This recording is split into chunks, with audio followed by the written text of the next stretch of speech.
Hey everybody, welcome to the next episode of Future Fuzz, the digital marketing podcast. It's the first time we're ever doing a three-way on the show, so it's very exciting.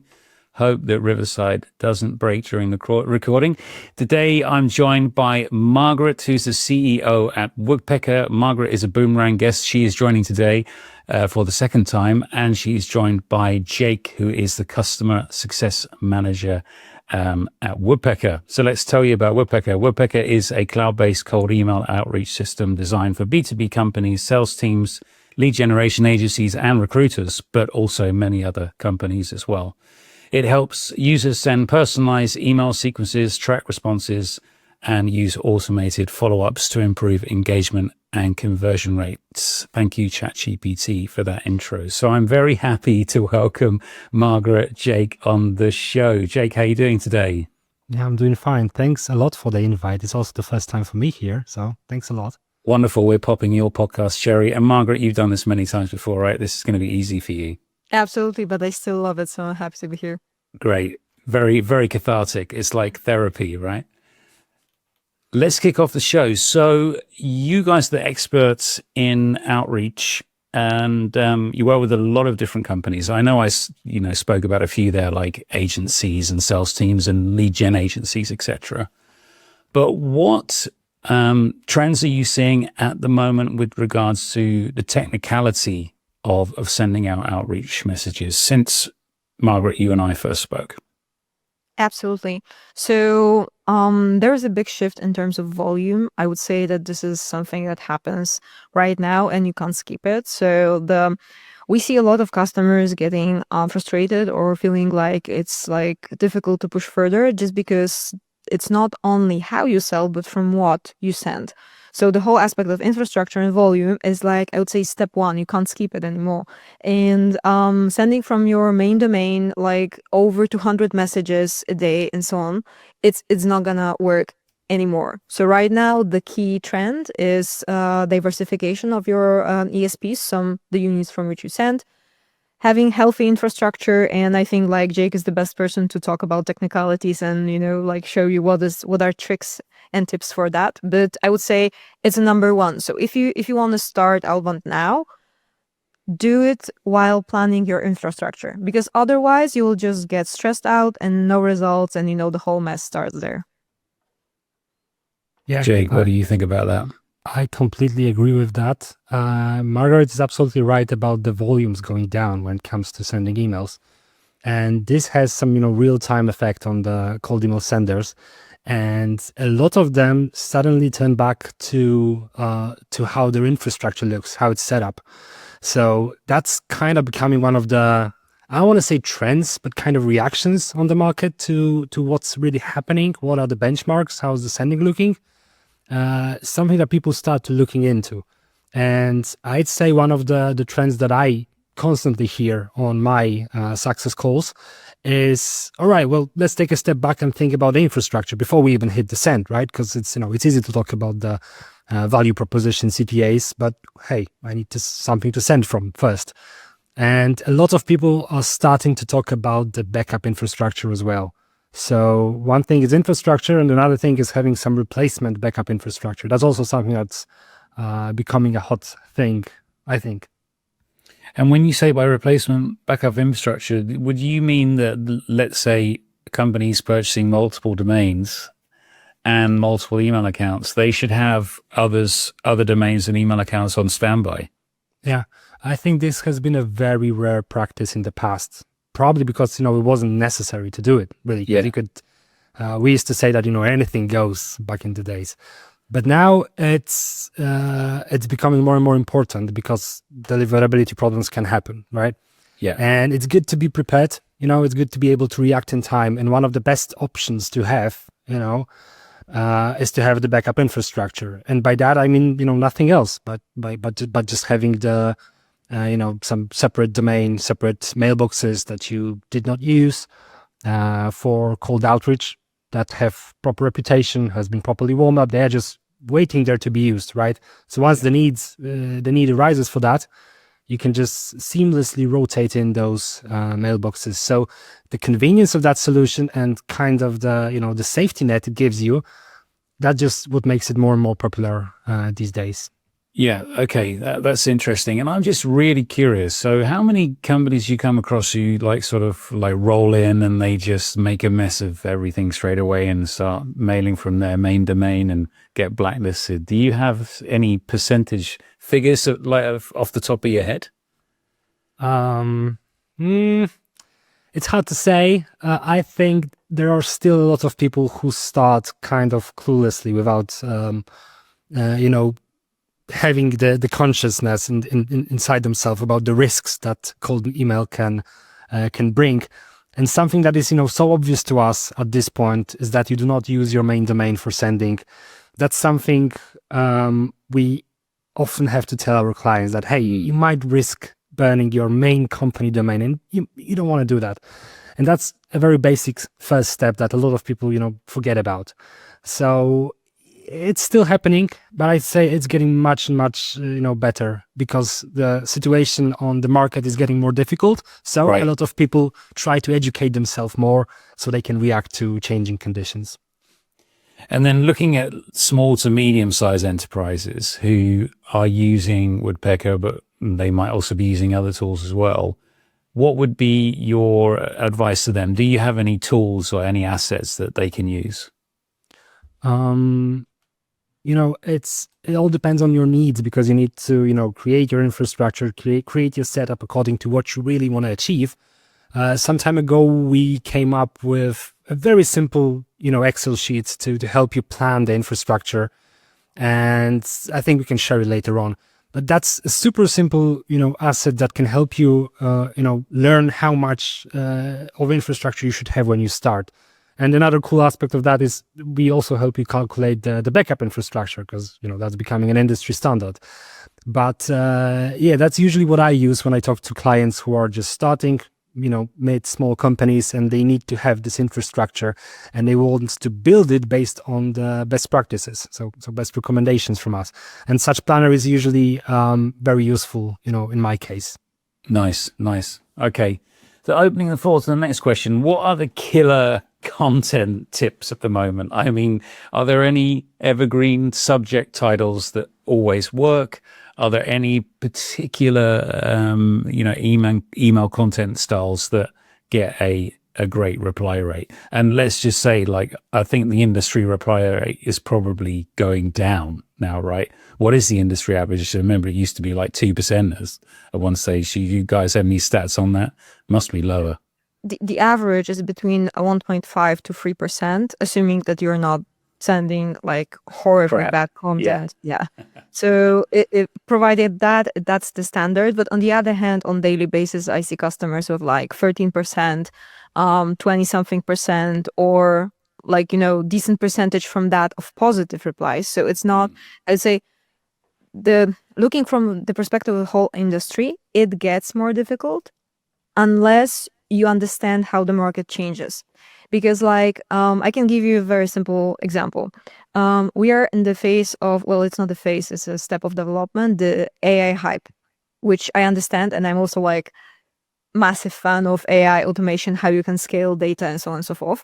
But if you don't think about your offer market fit and you apply a lot of AI to it, you are still multiplying through zero. So you'll have no results. So it absolutely makes no difference how much AI you will put in front of your prospects. If you don't understand what you sell and to whom, you can do whatever you want. There will be still nothing. And I think it's very tempting to feel like, oh, I don't have results, so I'll plug in another tool to fix it. Well, you need to fix it yourself upfront to understand how you fit to the market. Because I really like the comparison, if you sell meat to a vegan restaurant, it doesn't matter how much you customize your subject line, you will still not close the deal because it doesn't make sense for the person or the business to basically do a business with you. So, and in terms of subject lines, I would say the more casual, the better. So no super long subject lines that look artificial, no clickbaits, because then you can just get spam reports. 2 to 3 words, very casual, something that, sounds like a person knows you and comes with something decent and meaningful for the business.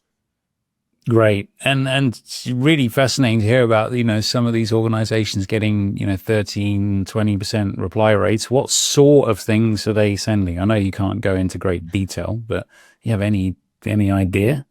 Sure. So those are not actually very exotic types of businesses. So for example, software houses, they really can get that far with their responses, or companies building partnerships, paid and unpaid. Actually, we have one customer and he repetitively did campaign with, watch out, 95% reply rate, and with 46 prospects, 27 replied in a positive way. So that's kind of crazy when you think about it. And that wasn't like an accident. The person was just very that there was a lot of thought put up front to tailor the market and so on and so forth. But of course, this is outlier. But I would say we have a stats that for top performers, like top 5 performers of our customers, if you spend $1 on cold emailing, you get 119 in return. So from perspective of investments, this is crazy ROI. So I would say it's not a bad place to be. Yeah, that is crazy ROI. But I think the problem is that people try and do it quick and dirty, and they try and have that spray and pray approach, which kind of used to work before, but now it's like it's killing everything. Yeah, sure. Yeah, nice one. Okay. Future Fuzz is sponsored by SalesSource, B2B pipeline management and sales growth for your business. So let's dive into this, let's say, you can call him a sales guru or a sales coach. It's a guy called Josh Brown, and you're both familiar with Josh Brown, I'm sure. And he's got this idea about poking the bear. So let's dive into this topic. Now, I've been doing sales and marketing for a long time, but I was pretty new to Josh Brown. I hadn't heard of him before, but I think I'd heard of this terminology of poking the bear before. So what is your take on this technique that Josh Brown talks about, and how would you guys integrate it into a campaign? Sure. So I would say, first of all, because I really respect Josh Brown and basically the approach he puts up front, but with every type of technique, there is one thing that is extremely important from my perspective, to check how it works for your audience, because there is a lot of diversification in terms of what your prospects reacts in a good way. But of course, you need to see it from a perspective that you're trying to stand out from a massive amount of communication that we all have in our inboxes. So if you're vanilla ice cream, or as we say in Poland, tomato soup, that everyone likes you, but you're a bit bland, that's not the way to grasp someone's attention. So I would say there is an approach in that. Of course, you need to be value driven, because no one puts the time on the table and gets into some kind of interaction with you if there is no value for the person who is responding. So know your audience and know what's going to resonate with them before you start using techniques like this. Yeah, I would say it's always worth to research. And on the other hand, there is no better way to research than to test it out. So I would say it's very risky, and I don't understand why people keep doing it. When you do cold email, usually people start very narrow. So just, let's try one technique and then one angle, and let's see how it works. But right now, doing cold emailing is quite cheap. So why you don't want to test 10 techniques or 5 angles to see what sticks? Because otherwise, at the end of the day, you have a test of, 5 angles. You see one that sticks, 2 that are horrible, and 1 that is so-so. And if you test with one, you end up with black and white situation. And if you end up on a side that it's negative response, you're with nothing. You're starting from 0. So I would say it's always good to find techniques for example, this one. Try to test it out on your audience, see how they react. And if that's not for your audience, just find another one. I mean, there's enough strategies on the market. You can ask ChatGPT to basically research it for you, and you can just test it out. So it's really worth doing. Yeah. That's brilliant advice. Jake, anything to add to that? Yeah, I agree with the fact that frameworks are not always universal. And if you really want to check if that's for you, sure, go and test it. But test it boldly. Be brave about it. Take some, massive sample I mean, as massive as you can to be still, a reasonable sender, of course. But yeah, I would say that's the biggest problem, that a lot of people try to test things, test frameworks, and do it very narrowly. You need a bigger scale to see the actual results. So that would be my advice as well. And would that mean that you're planning in, let's say, 10 different strategies, 10 different messages based on one particular set audience and a big audience? Or would you even mix up the audiences? What would be the advice there? I'd say that depends on on what you really want to test. Because on one level, we recommend you to do a proper sample, right? To not narrow it down. But on the other hand, to have a proper test, you probably not should test a lot of things at once, because then you kind of get, vague about the results. So I'd say that it's good to be reasonable when it comes to such testing. Have a proper scale to be able to assess the results. But at the same time, I would really focus on testing 1 or 2 or 3 things at once, right? So, just to have a clear results afterwards. Cool. Okay. All right. Let's do a quick fire question round on the poking of the bear. So I'm going to come up with some ideas that I might send out to people and say, oh, you should talk to us. Okay. So you can give this one marks out of 10, and we'll do it on how cliche it is. A white paper report. I would say it's pretty safe. It's 7 out of 10. 7 out of 10. Wow. Okay. Yeah. So 7 out of 10, Jake. You can disagree with your boss, Jake. Don't worry. She won't fire you. I'm not sure about that. Now, of course, I don't know. Okay. Like an audit, a marketing audit. Let's say you're an agency. I'd say not bad, because that's some value you can provide up front. So probably, 7 as well. But provided that you can close that, because that's the other one. You can have wonderful CTA, but make sure your sales team can actually close the deal, not just give the value and then just, hey, that was nice. Thank you. Yeah, I've seen that one before. And one of my co-founder wrote a killer email, and I'm like, this is amazing, but how am I going to back it up? Right. You need to deliver in the content. That's the problem of your promising in the, email content. Indeed. Okay. What about a networking dinner? I'm not a big fan, but that's more personal. So I would say it's too intrusive. Usually people are afraid to go on a call meet in person in post-COVID phase. Yeah. That may be difficult unless you're doing something like investors relations, where it's very popular to meet face to face and it's even expected. For a niche, that could work, but overall, selling B2B product or service, I would say overkill. Yeah, I would agree. In terms of a bigger scale outreach, it doesn't really sound like a good idea. If you do something well targeted and sort of locally based, that might be a good idea. You can even throw a local restaurant name or whatever.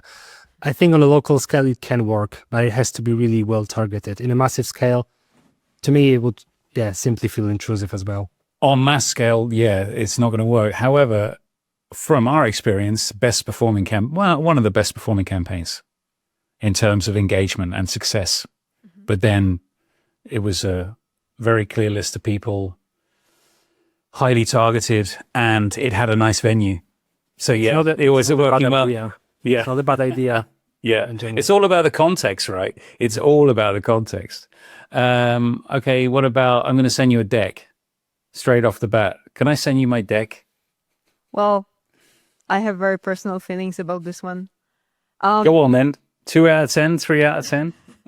Yeah, it's a strong 2. It's a strong 2. I get a 0 from me. It's a solid above 0, but not that much.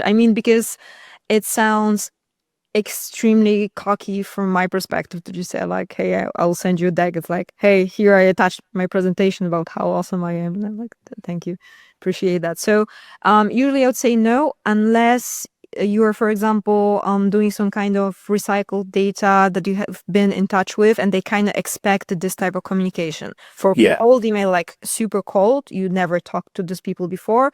It's out of the context. But I can imagine this working for a situation when you've been in touch with someone kind of expects this somewhere in the future, and now is this somewhere in the future. Yeah, Nice it's time. funny. It's funny how a lot of personal preferences just come out right now, and suddenly we are just like the recipient, right?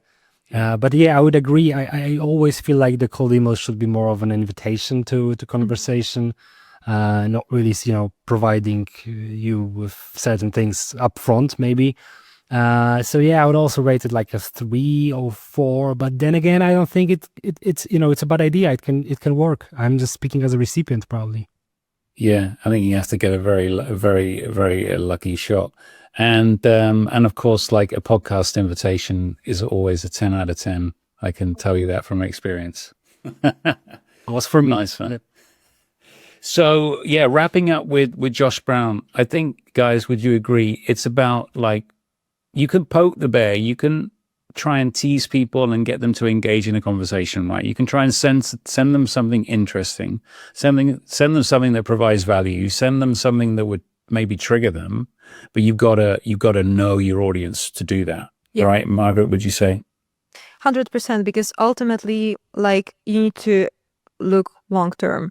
It's not about getting a reply, because if you or your sales team, you can't close the deal, you can make it work. It doesn't matter if you get the attention, because it's not about getting the attention. It's about getting the customers. And for example, I recently spoke with a business owner, and they have like 0.7 replay rate, which seemed low from my perspective. I would say like below what they can get easily, but they are happy with that just because their like deal size is so big that even with this percentage, it covers the business, it's covered the costs, it's just good enough. And they use approach that is very difficult, long message, quite demanding subject line, not something very striking. I would see heavy messaging, but for their audience and the way the business owner knows how his team performs, this is something would pay bills. And I mean, ultimately, that's the way you should do it. So I'm always very like, okay, let's test, let's see with every type of approach, because there is one more thing. If someone recommends to you some kind of approach, you're not the only person in this audience. There are like hundreds of other people who are trying the same strategy as you go, just because it's known, because someone said about it. So, your targeted audience will get resistance to that just because of the scale that people use it. And I'm not criticizing like people putting like frameworks out there, because it's good to have it. Right. But you need to also understand that sometimes figuring out your own way is better than relying on someone else's experiences. Nice one. I think that's a really amazing answer. I don't think you can beat that answer, Jake. Yeah, well, I'm not going to try, but when you mentioned poking the bear, I was thinking about one thing. When you poke the bear, you kind of have to be ready for that bear to turn on you, right? Yeah. So that's what I was thinking when we talked about. I think we mentioned it before. Is the promise you make in your CTA or in your content? Like, you need to be able to deliver on that. Otherwise, that's just going to be very, very bad for you and the bear. Because you need to be ready once the poking works, right? Yeah. So do not overpromise, and really think about what you're teasing the prospect with. If that's a deck, if that's any other asset, does it really, can you really deliver that? Can the sales team, deliver that? Can they close the deal if they got the attention? So that's what I would be, that's what I would think about. That is a very, very valid point, because if you do that, it's going to just run after you and bite you, and it's going to be a horrible situation. So you need to have some steaks and meat in your bag, right, to throw at them. And no tomato soup. I do like that Polish saying. Instead of vanilla ice cream, it's tomato soup, because it's too cold for vanilla ice cream in Poland in the winter. So we want to have some tomato soup. Everybody likes it. Awesome. Okay, guys. Well, literally as always, time flies when having fun. I think I say that every time I record now, but it's been an absolute pleasure, Margaret, having you back on. That's super cool. And also Jake, meeting you as well. Guys, where can people find you? Where can they follow? Do you have any community set up? Yeah, I'm sure people would love to hear that.